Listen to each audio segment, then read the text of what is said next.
কি অমিত, আজকাল তো তোর দেখা পাওয়াই বড় দায় হয়ে পড়েছে। কোথায় থাকিস আজকাল? হ্যাঁ, আমি তো সবসময় বাজারেই থাকি।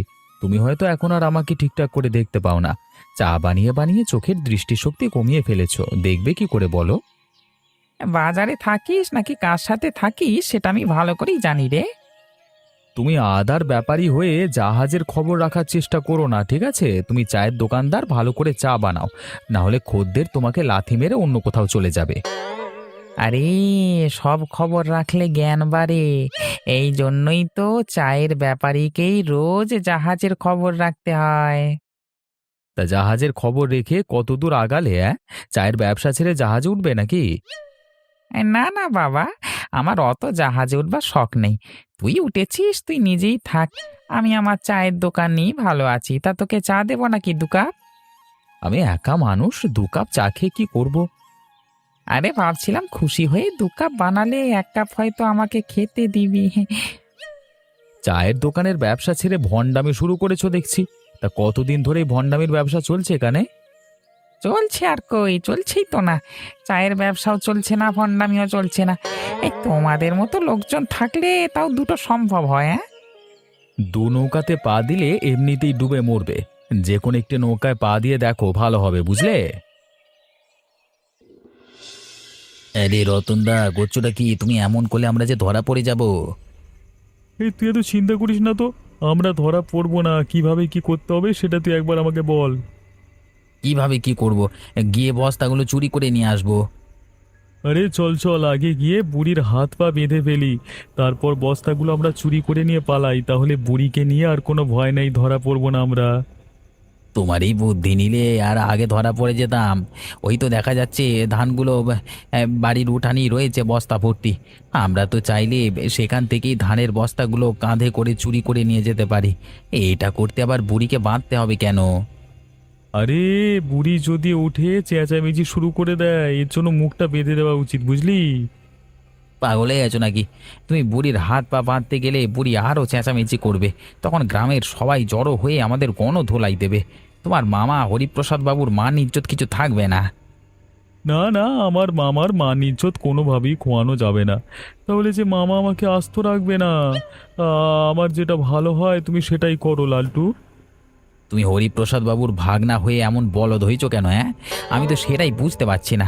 তুমি যদি ওই বাবুর ভাগনা না হতে তোমাকে গণধোলাই খাওয়াতাম। কি বললি লালটু? হ্যাঁ, কি বললি তুই? এই না না, তেমন কিছু না। ওই যে ধানের বস্তাগুলো দেখা যাচ্ছে, চলো চলো দুজনে মিলে কাঁধে তুলে নিই, চলো।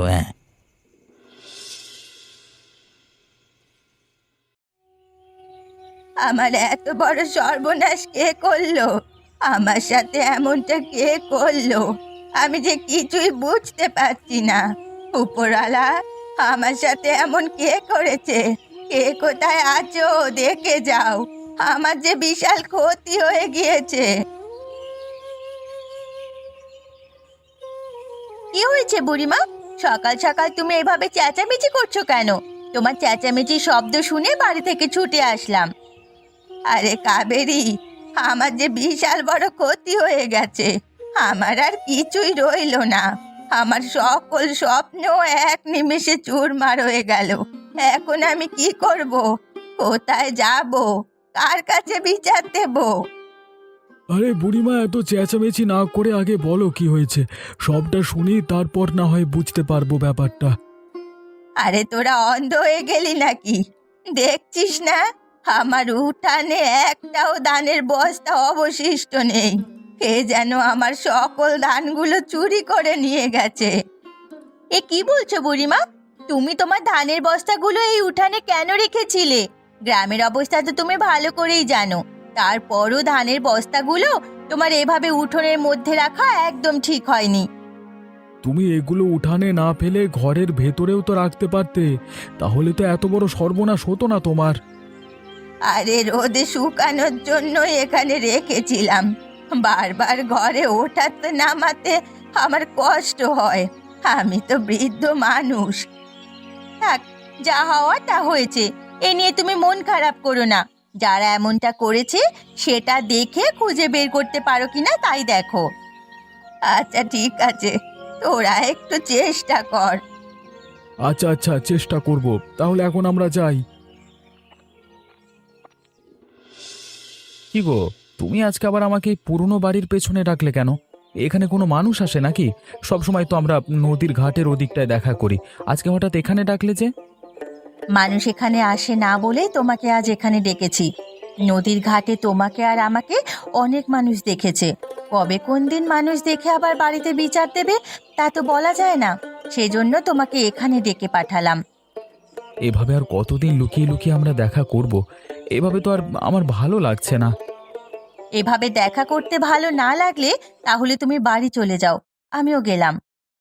আরে বাবা, তুমি রেগে যাচ্ছ কেন? আমি কি রেগে যাওয়ার কোনো কথা বলেছি? নাকি তুমি আমার কথাটা পুরোপুরি না বুঝে আগে থেকেই রাগ দেখাচ্ছ আমার উপর? আরে বাবা, আমি বললাম এভাবে আর দেখা করতে ভালো লাগছে না।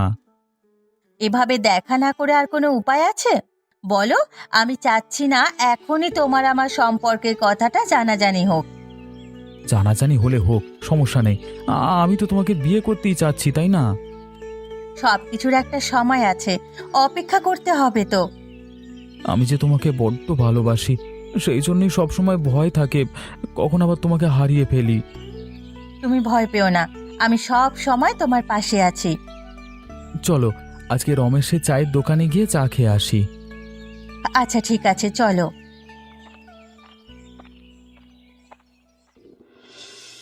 আজকে সূর্য কোন দিকে উঠেছে, হ্যাঁ? আজকে দেখি দুজনই আমার দোকানে এসে হাজির হয়েছে। তা কি খবর তোমাদের, রাধিকা? এই তো, উপরওয়ালার ইচ্ছায় ভালোই আছি। তো তোমার কি খবর রমেশ দা? কি খবর? তা কি বলবো? এই তোমরা তো আর এখন এদিকটা আসোই না আমার খোঁজ খবর নিতে। এই তো তোমার খোঁজ খবর নিতে চলে আসলাম, দেখো। হ্যাঁ, অনেকদিন পর আসলে। তা গ্রামের খবর কিছু শুনেছো তোমরা? গ্রামের আবার কি খবর? কিছু শুনিনি তো। সারাদিন প্রেম করলে গ্রামের খবরাখবর কিভাবে রাখবি? হ্যাঁ, কি হয়েছে সেটা বলো না, এত বাড়তি কথা বলতে হবে না তোমাকে। বুড়ির বাড়ি থেকে কিছুদিন আগে নাকি ধান চুরি হয়েছে, শুনেছিস সেটা? সেটা আবার নতুন খবর কি? সেটা তো অনেক পুরনো হয়ে গেছে, সেটা তো আমি জানি। নতুন খবর হলো, গিয়ে অনেকেই নাকি হরিপ্রসাদ বাবুর উঠানে সেই ধানের বস্তা দেখতে পেয়েছে। তাহলে তুমি কি বলতে চাচ্ছ, হরিপ্রসাদ বাবুই বুড়ির বাড়ি থেকে তার ধানগুলো চুরি করেছে? আমি কিছুই বলতে পারছি না। গ্রামের লোকে আমার চায়ের দোকানে বসে এসব আলোচনা করেছে, আমি সেখান থেকে এই খবর শুনলাম। সেটাই তোদের কাছে বললাম। সত্যি মিথ্যা কতদূর তা এখন আমি বুঝতে পারিনি। তা বুড়ি এই খবর শুনেছে? এই খবর এখন সবার কানে কানে, কেউ এখন শুনতে বাকি নেই। তাদের ব্যাপার, তারা বুঝুক। আমরা যাই। রাধিকা, অনেক দেরি হয়ে যাচ্ছে, চলো চলো। কিরে লালটু, রতন, তোরা দুটো কোথায় গেলি রে? কোথায় মরেছিস দুটো? এই কি হয়েছে মামা? একটু সকাল সকাল এত চেঁচামেচি করছো কেন? তোমার চেঁচামেচির জন্য একটু শান্তিতে ঘুমাতেও পারছি না। মরণের ঘুম ঘুমাচ্ছিস নাকি তোরা? এইদিকে সর্বনাশ হয়ে গেছে, সেদিকে কোনো খেয়াল আছে তোদের? কি হয়েছে বাবু, আপনি এমন চেঁচামেচি করছেন কেন? আমাদের খোলসা করে বলুন, না হলে আমরা কিভাবে বুঝবো? আরে উঠানের চারিদিকটা একটু চেয়ে দেখ, কোথাও একটুও ধানের বস্তা নেই। বুড়ি বুঝি লোকজন নিয়ে এসে তার সমস্ত ধান নিয়ে গেছে, তাই না? মরেছে রে। আমি এই একটা বলদ ভাগ্নে নিয়ে বিপদে পড়েছি। বুড়ি কি জানে তার ধান আমরা চুরি করেছি? আর শুধু বুড়ির ধানের বস্তা যায়নি, ভালো করে চেয়ে দেখ, আবার নিজেদের ধানের বস্তাগুলো একটাও নেই। কে যেন সমস্ত ধানের বস্তা চুরি করে নিয়ে চলে গেছে রাতের আঁধারে। এখন আমাদের কি হবে বাবু? সারা বছরের ভান্ডার সব লুট হয়ে গেল তো। তোরা দুটো থাকাকালীন এমন সর্বনাশ হলো, কিভাবে খাইয়ে খাইয়ে দুটো গাধা পালছি আমি। দুটো না বাবু, আপনি একটি গাদা পালছেন, সেটা হলো আপনার ভাগ্নে। আমি মরছি আমার জ্বালায়, ও আবার ঘর পোড়ার মধ্যে আলু পোড়া দিতে এসেছে। দাঁড়া, তোকে দেখাচ্ছি মজা। কি গো, গ্রামে কি হচ্ছে খবরাখবর রাখছো তো? তুমি গ্রামে যে বিশাল বড় কাণ্ড হয়ে গেছে সেটা জানো তো? গ্রামের সকল খবরাখবর তো তোমার কাছেই থাকে। তুমি হয়েছ ওই কি বলে বাংলা খবরের চ্যানেলগুলোর মতো। তুমি বলো কি হয়েছে গ্রামে? তুমি কিন্তু আমাকে অপমান করে কথা বলছো, একদম ভালো হচ্ছে না। আমার সাথে বিটলামি করো না। আমার সাথে বিটলামি করলে পরে রাতের খাবার বন্ধ হয়ে যাবে। আচ্ছা ঠিক আছে বাবা, আমার ভুল হয়ে গেছে। গ্রামে কি হয়েছে সেটা তুমি এখন বলো আমাকে। গ্রামে নাকি হরিপ্রসাদ বাবুর বাড়ি থেকে সমস্ত ধান চুরি হয়ে গেছে। ধান চুরি হয়েছে? সেটা তুমি এমন ভাবে বলছো মনে হচ্ছে কোনো খুশির খবর। আরে খুশির খবরই তো। এই হরিপ্রসাদ বাবুই তো বুড়ির বাড়ি থেকে সকল ধান চুরি করে নিয়ে গেছে তার চেলাদের দ্বারা। এখন তা নিজের ধানও চুরি হয়ে গেছে। এখন বুঝুক মজা, কত ধানে কত চাল। এই হরিপ্রসাদ বাবুই বুঝি গ্রামের বুড়ির ধান চুরি করেছিল? হ্যাঁ, আমি তো সঠিকটা ঠিক মতো জানি না। অনেকের মুখেই শুনেছি হরিপ্রসাদ বাবুই নাকি বুড়ির বাড়ি থেকে ধান চুরি করিয়েছে। সেই ধান নাকি তার উঠোনে দেখা গেছে।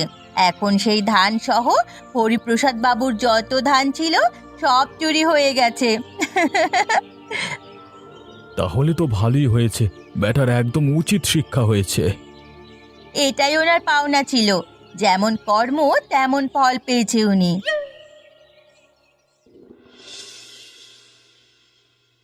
কি গো, তোমরা এসেছো? তো কবিরাজ কি বলেছে আমার কথা? বলো না, আমার তো শরীরটা ভীষণ খারাপ লাগছে। কবিরাজ যেটা বলেছে সেটা যে কিভাবে তোমাকে বলবো সেটাই তো বুঝতে পারছি না। কি এমন কথা যেটা বলতে তোমরা এমন দ্বিধাদ্বন্দ্বে ভুগছো? যত বড়ই কথা হোক না কেন তোমরা আমাকে বলো, সব রকম বড় কথা শোনার জন্য আমি প্রস্তুত। কবিরাজ বলেছেন মানে কবিরাজ বললাম তো, তোমরা আমার কাছে বলো। আমি বুঝতে পেরেছি হয়তো আমার কোনো বড় রোগ হয়েছে, বেশি দিন বাঁচবো না। তাও তোমাদের মুখ থেকে সত্যটা শুনতে চাচ্ছি। বলো তোমরা, বলো। আমরা তো কবিরাজের কাছে গিয়েছিলাম, বলেছে তোমার বিশাল বড় একটা রোগ হয়েছে, তোমাকে বাঁচানো কোনোভাবেই সম্ভব না। আরও বলেছে তোমার হাতে সময় খুবই কম, বিছানা থেকে তুমি আর উঠতে পারবে না। সাথে বলেছে তুমি যত পাপ কাজ করেছো তার প্রায়শ্চিত্ত করতে না পারলে ওপরে গিয়েও তোমার ভালো কোনো স্থানে জায়গা হবে না। তাই ওপরওয়ালা, আমি অনেক বড় পাপী, আমাকে তুমি ক্ষমা করে দাও। আমি এই জীবনে অনেক পাপ কাজ করেছি। এমন কোনো পাপ কাজ কি আছে যেটা এখন তুমি বলে দিলে মানুষের উপকার হতে পারে? তেমন কোনো পাপ করে থাকলে আমাদের কাছে বলে দাও। হ্যাঁ আছে। আমি হরিপ্রসাদ বাবুর পাল্লায় পড়ে বুড়ির বাড়ি থেকে ধান চুরি করেছি, আমি এবং হরিপ্রসাদ বাবুর ভাগনা মিলে। এই তো, এটা বলে তুমি ভালো কাজ করেছো। তোমার পাপ কিছুটা হলেও মোচন হলো। তবে তোমাকে একটা সত্যি কথা বলি, শোনো। আসলে তোমার কোনো বড় রোগ হয়নি। এই কবিরাজ এই বড়িগুলো দিয়েছে, এগুলো খেলেই তুমি সেরে উঠবে। তোমাকে মিথ্যে বলে মুখ থেকে আসল সত্যিগুলো বাইর করে নিলাম।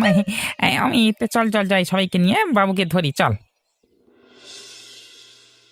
কি হয়েছে? তোমরা সবাই দল পাকিয়ে আমার বাড়িতে এসেছো কোন উদ্দেশ্যে? কি উদ্দেশ্যে এসেছি তা আপনি বুঝতে পারছেন না? চোর চুরি করে কিছুই বুঝতে পারে না। তোমাদের এত বড় সাহস! আমার মামাকে চোর বলছো? আমার মামা চুরি করেনি, আমি আর লালটু চুরি করেছি। আমার মামাকে চোর বলবে না, আমাদের আমাদের চোর বলো। এই গাধাটাকে নিয়ে আমি আর পারলাম না রে, সব গেল আমার। এই গাধাটা কিছুই করেনি। তার আগেই লালটু আপনার সকল গুমর ফাঁস করে দিয়েছে। আপনি যে মুখোশ পরা শয়তান, গ্রামবাসী তা সবাই জেনে গেছে। আপনার এবার আর কোনো পথ খোলা নেই। আবার ভুল হয়ে গেছে, তোমরা সবাই মিলে আমাকে ক্ষমা করে দাও। আমি আর কখনো এমনটা করব না। না না, আপনার কোনো ক্ষমা নেই। কই, আপনি গ্রামবাসীর সেবা করবেন? উল্টে আপনি চুরি করেছেন। একে কোনো রকমেই তোমরা ক্ষমা করবে না। আমি বলে দিলাম, একে সবাই মিলে শাস্তি দাও। এই যে ক্ষমা করে দিলে দিন দিন এনাদের মতো মানুষরা পার পেয়ে যাবে। কোনোভাবেই এনাকে ক্ষমা করা যাবে না। এনাকে শাস্তি দেওয়ার আগে সমস্ত ধানের পয়সা ইনি বুড়িকে যেন দিয়ে দেন। এই নাও সমস্ত টাকা আমি দিয়ে দিলাম, তাও আমাকে মাফ করো। না, মাপ নয়, সবাই ওনাকে মারো।